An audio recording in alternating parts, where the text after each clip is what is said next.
Olha só, se você não olhou a parte 1 desse vídeo, eu não recomendo você olhar, tá?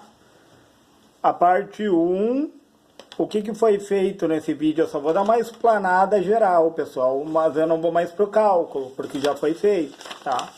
O que aconteceu aqui, ó? Eu tenho um circuito RLC em série, certo? Eu tenho um resistor de 8 ohms, uma bobina de 4 ohms, e um capacitor de 7 ohms. Daí o que acontece? Eu achei a impedância total, tá? Na forma retangular, passei para a forma polar, tá, pessoal? Depois eu achei a corrente total, certo? Na forma polar, passei para a forma retangular, certo, pessoal? Tá tudo explicado no vídeo 1, tá? Daí, da forma retangular, pessoal, da corrente total, eu parti para a tensão sobre o resistor, tá? E daí foi feito até aqui, pessoal. E daí eu tinha parado aqui nessa parte, que agora eu vou explicar, tá? Tensão sobre o capacitor. O que é a tensão sobre o capacitor? É a reatância capacitiva, ou seja, a resistência do capacitor, né, pessoal? Essa resistência aqui de 7 ohms, certo? Vezes a corrente total que eu achei. Onde é que está a corrente total? Está aqui, ó. Vou utilizar a forma polar da corrente total, o módulo e o ângulo, certo, pessoal? E daí o que acontece? Tensão no capacitor. É o módulo, pessoal. O módulo, no caso aqui, ó, que é o 7 ohms, em menos 90, porque agora eu estou falando em tensão, né, pessoal? Agora ficou negativo o ângulo. Por que ficou negativo? Porque agora é referente à tensão. Quando eu falo em tensão, pessoal, eu tenho que entender uma coisa que tem que ficar bem clara, tá? Vou pegar a caneta amarela aqui, tá? Quando eu falar em tensão, o capacitor, pessoal, ó, no caso ali, ó, reatância capacitiva, ó. Quando eu falar em tensão, pessoal, o capacitor desce no gráfico, tá?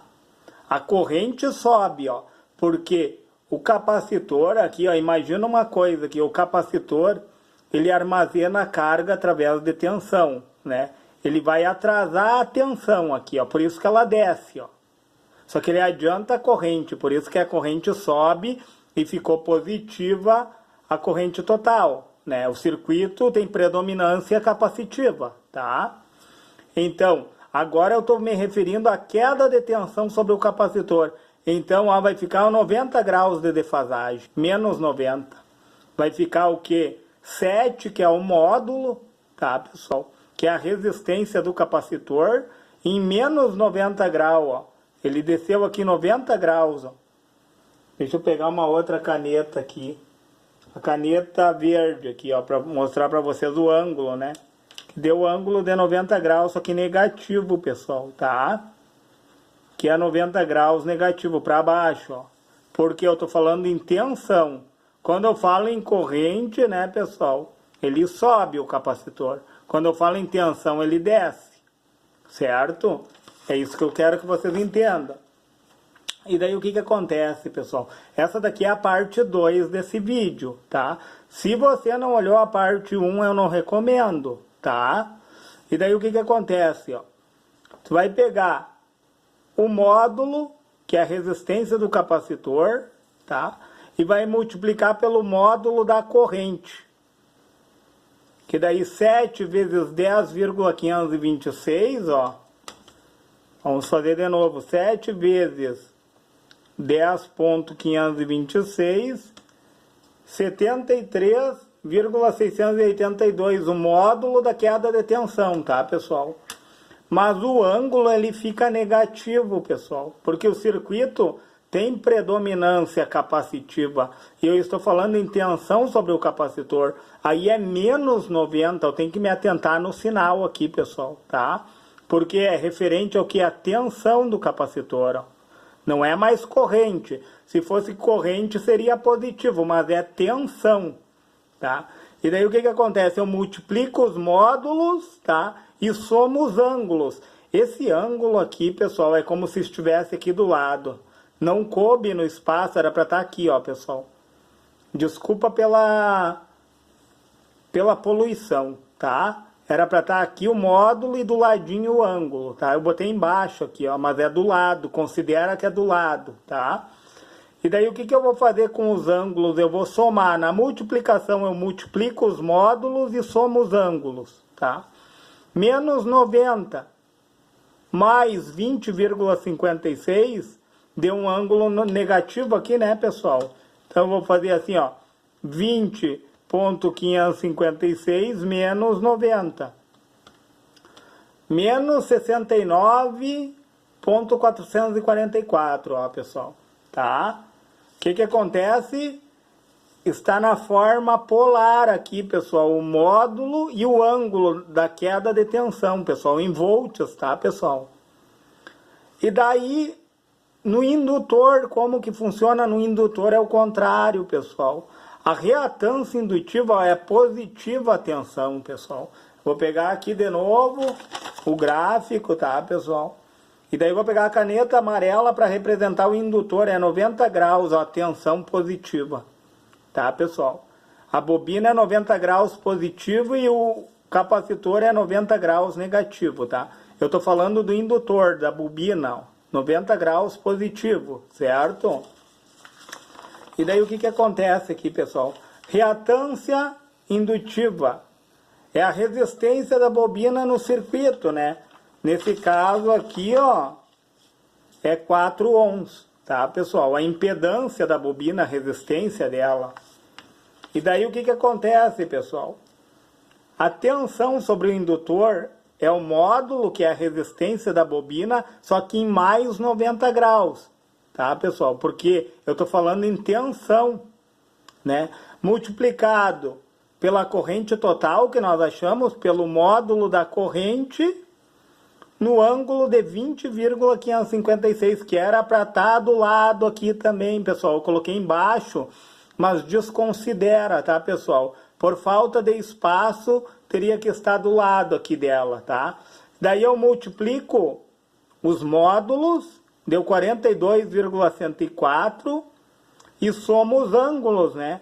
E daí deu um ângulo de 110,556. Você vê, deu uma queda de tensão de 42,104 no indutor, tá? Num ângulo de 110,556 positivo, pessoal. Ultrapassou os 90 graus, tá, pessoal? Só que é positivo, né? Porque queda de tensão no indutor. É isso que eu tenho que entender, pessoal. Essa diferença, entendeu? Esses sinais aqui são de suma importância.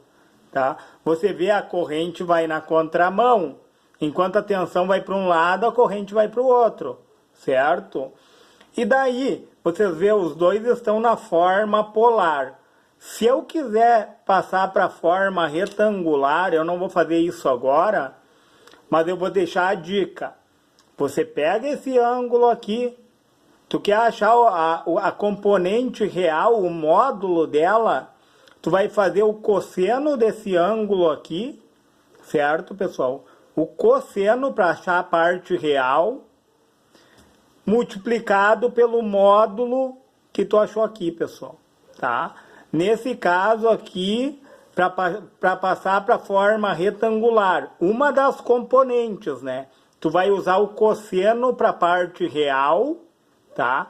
Que é o eixo deitado, por isso que tu faz o cosseno de menos 69,444, tu vai mudar a calculadora científica para graus, de radianos para graus, e vai multiplicar por esse módulo aqui. Aí tu acha a componente real. E a componente imaginária, tu vai pegar o seno desse ângulo aqui, certo, pessoal?